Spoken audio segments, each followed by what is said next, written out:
Depois de ter sido torturada e saído de um coma, Ellen Berhane não tinha esperanças de sobreviver.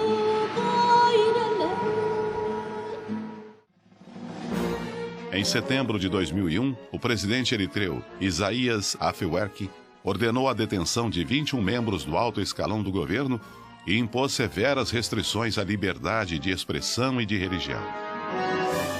Desde então, na Eritreia, não são permitidos os partidos de oposição, o jornalismo independente, o trabalho de organizações da sociedade civil e grupos religiosos que não são registrados e controlados pelo governo. Ellen Berhane foi presa em 2004 depois de lançar um álbum de música cristã que se tornou popular entre os jovens. Ela nunca foi julgada nem condenada. Passou 2 anos em um container marítimo de metal por ter se recusado a assinar um papel negando sua fé em Jesus Cristo. O caso dela ganhou repercussão internacional. Alvo de torturas severas, ela recebeu asilo político em 2006. Tem sequelas físicas e hoje vive na Dinamarca.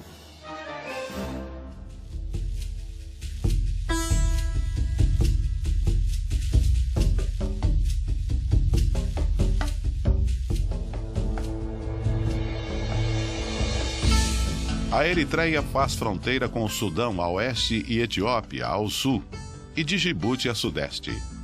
O leste e nordeste do país tem seu litoral banhado pelo Mar Vermelho, tendo contato direto com a Arábia Saudita e Iêmen. Oficialmente, Estado da Eritreia é um país localizado no chifre da África. Seu nome remete ao antigo nome dado ao Mar Vermelho em latim, Mare Erythraeum.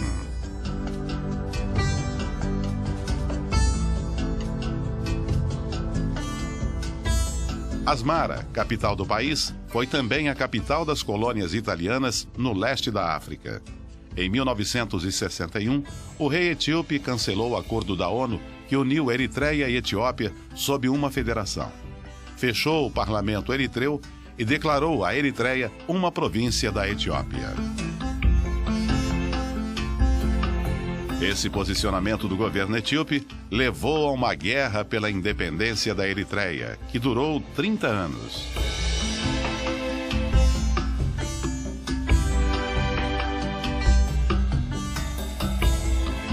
A Eritreia foi o último país africano a declarar sua independência, em 1991, reconhecida pela ONU só em 1993. Por divergências sobre suas fronteiras, em 1998, a Eritreia e a Etiópia entraram em uma guerra que durou até 2000. Estima-se que mais de 300 mil pessoas morreram. Após a independência, a Eritreia estabeleceu uma economia crescente e saudável, mas a guerra destruiu tudo. Em junho de 2000, uma parcela significativa do território, no oeste e sul, onde a agricultura era fonte importante de renda, foi ocupada pela Etiópia. Mais de 1 milhão de eritreus tiveram de sair de suas casas e abandonar suas propriedades.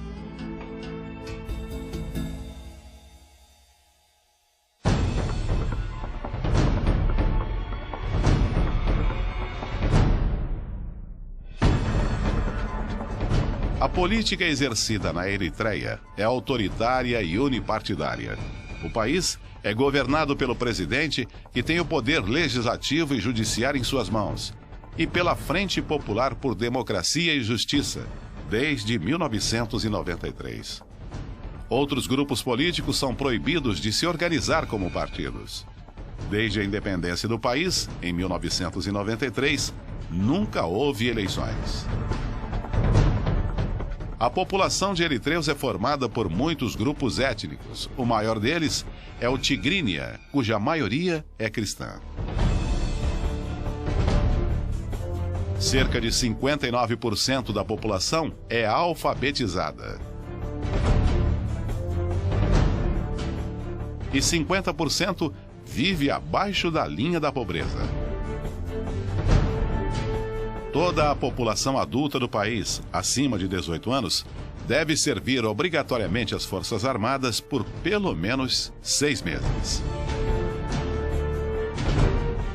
Devido à falta de liberdade política e religiosa, muitos jovens estão fugindo para países vizinhos e suas famílias são punidas pelo governo com multas elevadas.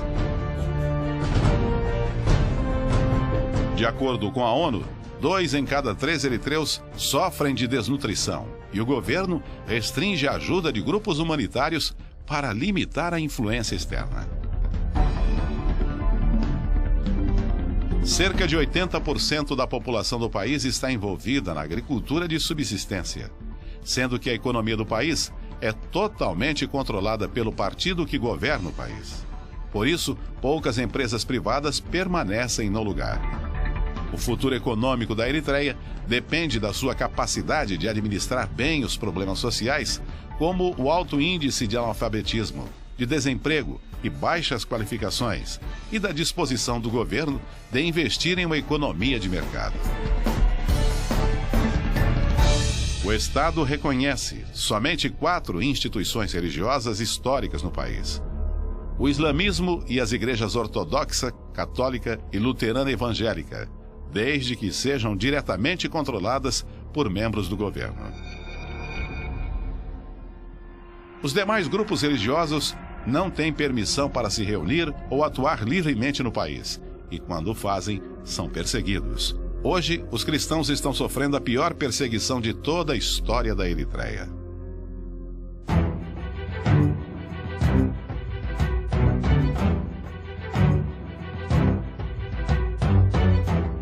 Desde maio de 2002, igrejas batistas, metodistas, presbiterianas e católicas carismáticas estão fechadas por ordem do governo. Precisam de autorização para funcionar. Uma autorização que nunca chega.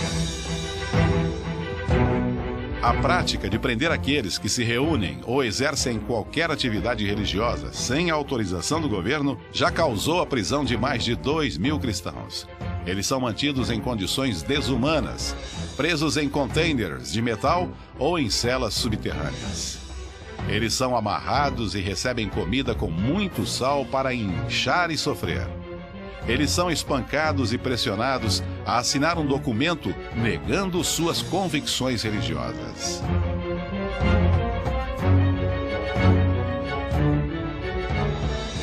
Na Eritreia, as autoridades usam prisão arbitrária, detenção e tortura para reprimir a oposição. Milhares de presos de consciência estão até hoje presos sem acusação formal e julgamento, em condições terríveis. Desertores e suas famílias enfrentam assédio, detenção e maus-tratos. Permanece em vigor uma política de atirar para matar contra qualquer um que tenta fugir pela fronteira. Cerca de 10% dos cristãos eritreus estão presos neste momento. Talvez por vários anos, somente por causa de sua fé. E essa situação no país é acompanhada por ONGs como a Anistia Internacional, Portas Abertas, Release Eritreia e Christian Solidarity Worldwide.